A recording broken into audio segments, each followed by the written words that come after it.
What's up, guys? This is Jason from the Jason&Jabari Gaming, and today we have 4 Loki vs SSX-1 Savage Squad. This is arguably the most hyped war for myself, and I know as well as others have stated that this is the most hyped war for them.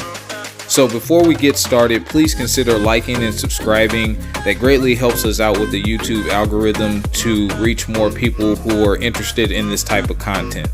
So today we're going in with Dr. Doom, Reed, or aka Mr. Fantastic, and Human Torch.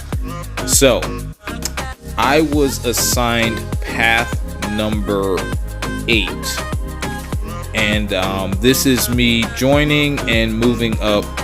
And since I have a few fights actually this war by comparison to the last war where I didn't have very many at all, I just move up to gather energy, and then I wait until my energy gets replenished. So first up we have Super Sam, and big shout out to Super Sam. He is a YouTuber for Loki. He used to be a member of SSX-1. Me and him talk frequently. He's a really good dude. I would definitely advise you go check out his channel. So this is me boosting up for all of my fights that I can take. I think I take 2, 3, 4 fights in the beginning. I do 3 of them within a 3-minute boost, so that was actually pretty cool. I don't think it registered for the last one, but it actually was still active. I think they count the load time or something like that. But either way, we got Super Sam's mojo here, so I'm getting ready to go in with Torch, and I throw on a power start 1. This is actually not for this fight, this is actually for the next fight, but like I said, I try to boost for all my fights previously, so that way in case I forget or something that's already done. So this is a pretty standard fight. I think it's a diversity fight, nothing really to it with mojo, and I'm just going to do my medium, light, mediums, and then I'm going to heavy when I get a few smolders to activate the Nova Flame. He throws his SP1. This is no different than when I take a mojo boss fight actually, so I'm very used to taking mojo. He doesn't stand a chance whatsoever. We're going to go ahead and finish him off here with a 5-hit, throw our special 3, and that is adios amigo. Sam, good try, but not today, man. Too much is on the line. So this was a very close war. Everyone's trying to do their best, so I definitely did not want to die, needless to say, nor do I ever, but especially this war, we definitely want to beat these guys. They're very close friends of ours. They're really good, genuine dudes. And obviously Lizer is a girl, she's not a dude. Shout out to Lizer, check out her channel as well. But we're moving on to this Killmonger mini, and the strategy for this fight with Dr. Doom was to take that power start 1 and basically power control him. The reason why I brought in Mr. Fantastic is because with Dr. Doom, when you do a heavy attack, it gives an armor break. So then Killmonger, that pretty much shuts down the majority of his abilities that make him dangerous, like his reverberation where you take damage back. And actually his heavy attack serves 2 purposes in this fight, because it also puts on his stagger debuff. And on this note, when Killmonger activates a special, it gives him a unstoppable buff as well as evade buff or something like that. But they're both staggered, and that gives my Dr. Doom power because I have Mystic Dispersion. So that was the strategy behind this fight. We're going to rinse and repeat. It's really not a Doom cycle, but we're just trying to control him, and he goes down really quickly, so that worked out really well. The next fight that we have, and I had to stop the recording because I didn't want to make the videos too long, because I sent them over to Super Sam, and you can't go past like 5 minutes or something like that. So anyway, the next fight was this white mags, and as you see, I still had a few seconds on that boost. Actually, it dropped off during the loading time, I suspect, but I thought that was pretty interesting. So with this white mags, it's not much to it. I've taken white Magneto on many islands several times, and I'm not going to treat this one any differently.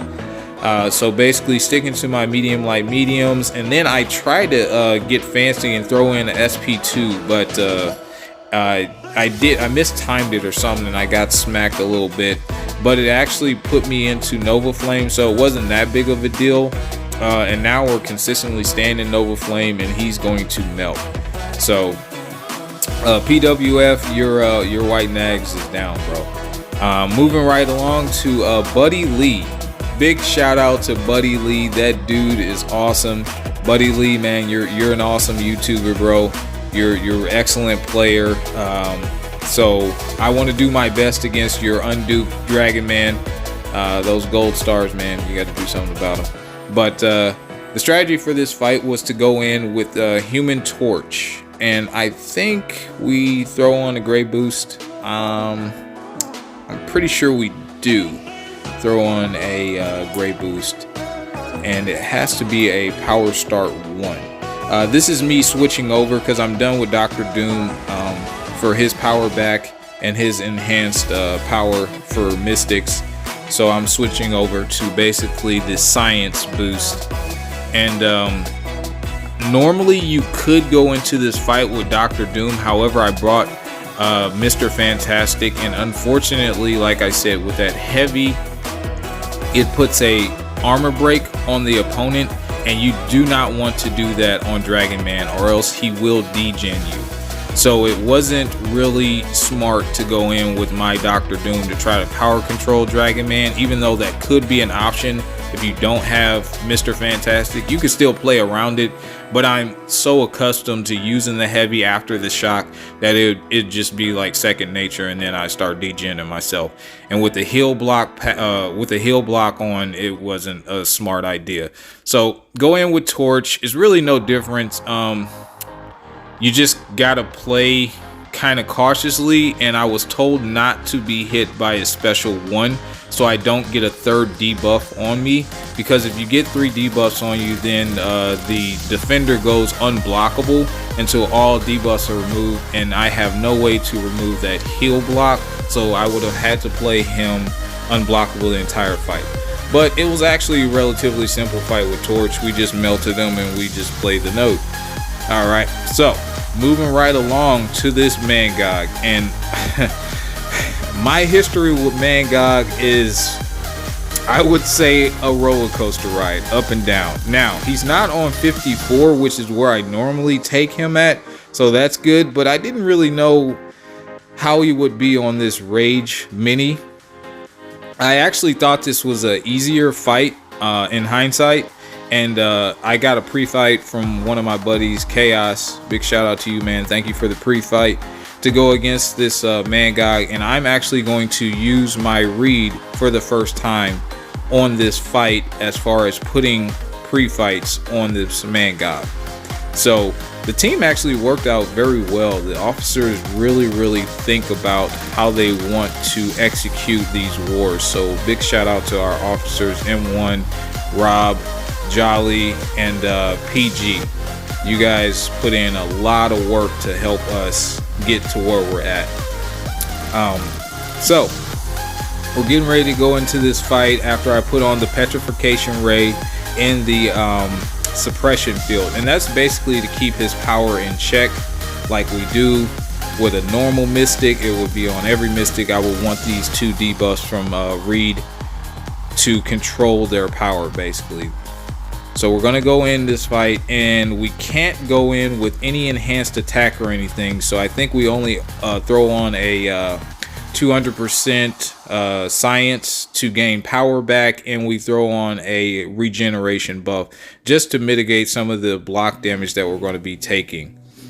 So we're going to stick to our medium light mediums, or at least I thought. I guess a couple times I deviated from that plan. And then we're going to heavy, and the heavy basically will ensure that we keep the pre-fights up when we knock him down. I don't really know why I was going for full combos, but apparently I did a couple times. You don't really want to do that against Mangog, because he gets up his hater buffs, and then he goes like unblockable and unstoppable at 10. So here we're getting to a special 3, and the idea is to hold on to that special 3 until he gets to 10 haters and he goes unblockable and unstoppable, and we back ourselves into a corner, and then we will go ahead and release our special 3, which will get rid of them. There, I wasn't ready for him to activate it, and I get punched in the face. Imagine that. I throw my special 3 to get some of that adrenaline healing back, but I wasn't really concerned, if that makes any sense. Like, I wasn't in danger or fear that I was actually going to die to this fight at any point in time. I just made a mistake and it cost me a lot of health. So yeah, there he goes. He's getting ready to melt, and down he goes. Pretty simple fight on the Rage. It's a little bit slower, but it was super safe. I obviously have to pay the price now in potions, and my last fight is this Sorcerer Supreme. So with this Sorcerer Supreme, I mean, she's significantly easier than Mangog in my opinion on here, but she still can be dangerous and catch you in a loop and potentially kill you. So I'm going to go ahead and drop my Reed pre-fights in my own Flame On Torch pre-fight. And then I'm going to throw on a invulnerability boost, and I'm going to throw on some attack boost this time, because we just got done watching Harry. Shout out to you, Harry, man. You did an awesome job this war, taking down that mini right before this Sorcerer Supreme. So that's pretty much all we're doing. We're going to throw on the invulnerability boost, and we're going to throw on the attack boost, and then we're going to go into this fight. So far we've had a clean war. We'd like to keep it that way. This was a very close war. I'm getting ready to show some stats here in just a moment after we close out this fight, or we die to this fight. Deleon, big shout out to you, man. I'm a huge Sorcerer Supreme lover. I have mine at rank 3 as well. So let's see if we can tackle yours. We go in, we parry, we stick into the 3-hit combos, and then we're knocking down. And basically this is just to control the power. Her power will go up because there's enhanced power gain and stuff like that, but we actually do want her to get to her special 2, because her special 1s start to hurt and she can catch you in a cycle. So that was actually the plan, to get her to a special 2, and then when she did, we wanted her to throw it because it's not very hard to get out of range of it. But after one more special 1, she's done. So pretty clean war for myself. I held up my end of the bargain, and again, big shout out to 4 Loki, man. You guys brought your A game. RBG struggled this war, man. We struggled bad. We died 5 times. They only died 2 so far, and the score right now was tied at 6-6. They had 7 fights left, but spoiler alert, they did beat us. So shout out to 4 Loki, and shout out to Vega for helping me put together this list that I wanted to shout out. Brian Grant, Legacy, Karate Mike, Taters, Lizer, Enzo, Buddy Lee, Panda Man Pete, Super Sam, and I love you, Clown. Even though you're not a YouTuber, I love you, buddy. And again, thank you to Vega and Taters, man. I wouldn't be where I'm at as a YouTuber without you two, and they're genuinely good guys.